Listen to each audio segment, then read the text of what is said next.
Crime statistics released in September show that Chicago is now the murder capital of the United States.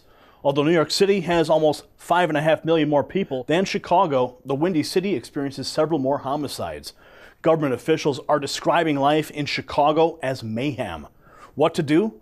Well, Pat Quinn, governor of Illinois, said he would be open to the idea of having the National Guard patrol the city streets. This decision would put the military in charge of enforcing the law on the streets of Chicago. Gary McCarthy, the Chicago police superintendent, opposed the governor, stating he does not want military forces executing his officers' responsibilities. Now, both McCarthy and Chicago Mayor Rahm Emanuel believe the solution to reduce violence in the city is tighter restriction on guns. I should point out that Chicago already has some of the strictest gun laws in the nation. Our guest this evening here to discuss these matters is investigative reporter David Knight. He's a journalist for the InfoWars Nightly News and has spent years researching government power and abuse of it. It's no secret, Knight is also an avid gun rights supporter, having written several articles on the subject of the Second Amendment. Knight is here to talk to us about the crime in Chicago, its causes, and the rise of politicians calling for the military to patrol American streets. Welcome to the program, David. Thank you, Gary. Now, David, why are so many murders occurring in Chicago? Well, it's not any coincidence. If you look at Chicago, it has some very unique characteristics. As you point out, they have the most restrictive gun control laws of any state in the union. They're the only one that doesn't have concealed carry. Now, that's being pushed back. That's citizens got together. They got that through. The Supreme Court in Illinois has said that they have to issue concealed carry. But as of yet, that hasn't happened. And people who are using their guns to defend themselves, like there was recently an 80-year-old who defended himself against a home break-in, the police came after him for unlawful use of a gun, even though he didn't kill the person. He shot him in the leg, broke off the attack, was in fear for his life. So there's no stand your ground, there's no castle doctrine. So even after people get their concealed carry permits, there's still a real concern about what the government is going to do to them if they defend themselves. Let's talk about the Chicago homicide rate. Do gun laws play a role in that? You know, we've shown this over and over again that as gun ownership goes up, according to FBI crime statistics, the violent crime goes down. And that just stands to reason. If you've got a gun, you can defend yourself. Guns are a deterrent. Guns are the presence of guns in a society, especially if people don't know who has them.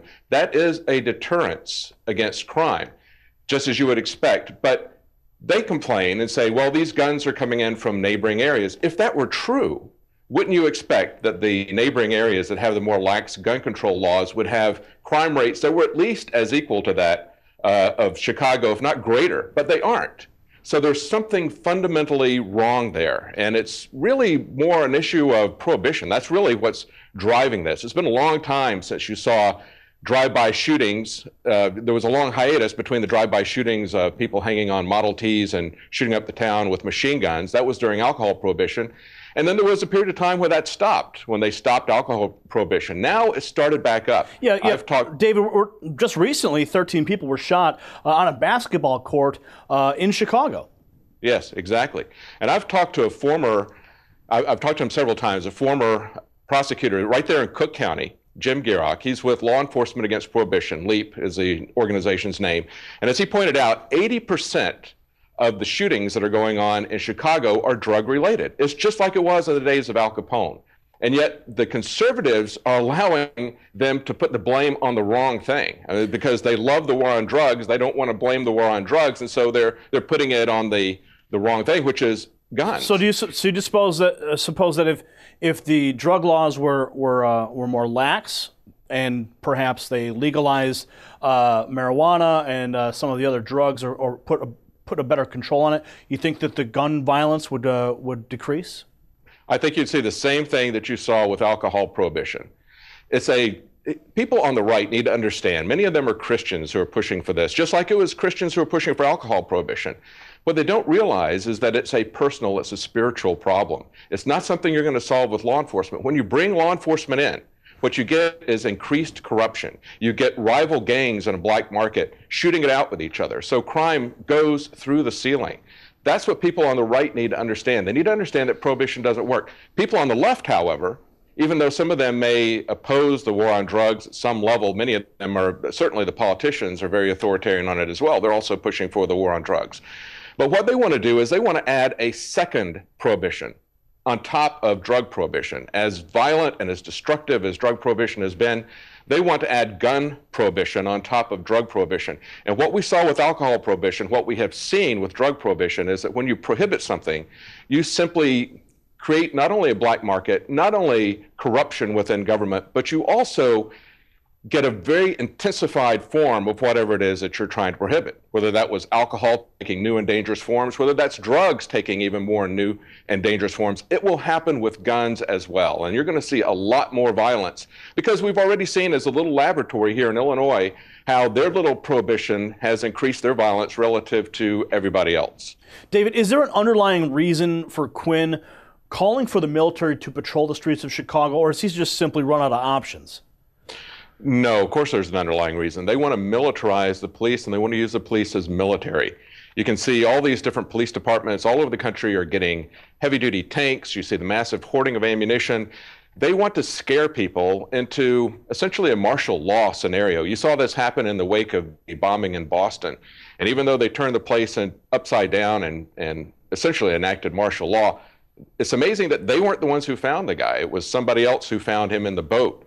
So this is part of their agenda, is to try to militarize everything. And I would say this to the people on the left. They need to understand that if they're going to get scared into doing this, we have said from the very beginning that they're going to come after the First Amendment as well. And we've seen that now. We see the same people who are the biggest gun control advocates, like Dianne Feinstein, are now saying that journalism needs to be by permission, that it's no longer a fundamental right, that they're going to tell you whether or not you can be a journalist or not. So it's the same people who are calling for turning the fundamental right of protecting yourself with the Second Amendment and calling for turning the fundamental right of free speech. They're talking about turning both of those into government-granted privileges. Well, why does the American people put up with it? I mean, if the government is there to protect us and to tell us what we can and cannot do, why are the American people simply capitulating?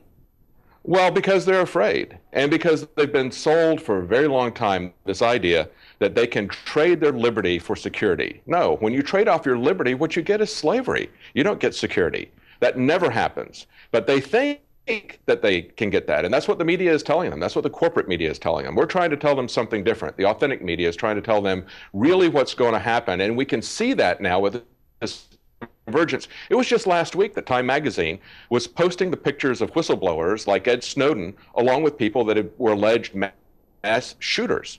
So they're subtly connecting the two. They're subtly connecting the need to crack down on the First Amendment with a crackdown on the Second Amendment.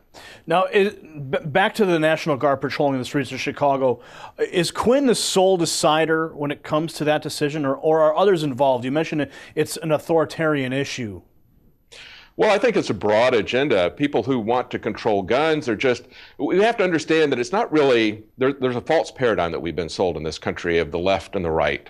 And it's really authoritarian versus libertarian. And as I pointed out, you can see the same people who are constantly pushing for bigger government, for more control, for crackdowns.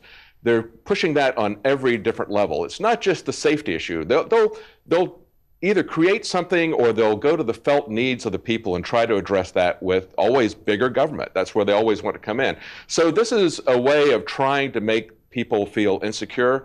And yes, people throughout Illinois are pushing the gun control agenda. Every politician is doing that in Illinois. All the Democrats are pushing that agenda. David, you mentioned the Boston bombing, and in that we saw the military and police join forces to track down an 18-year-old kid.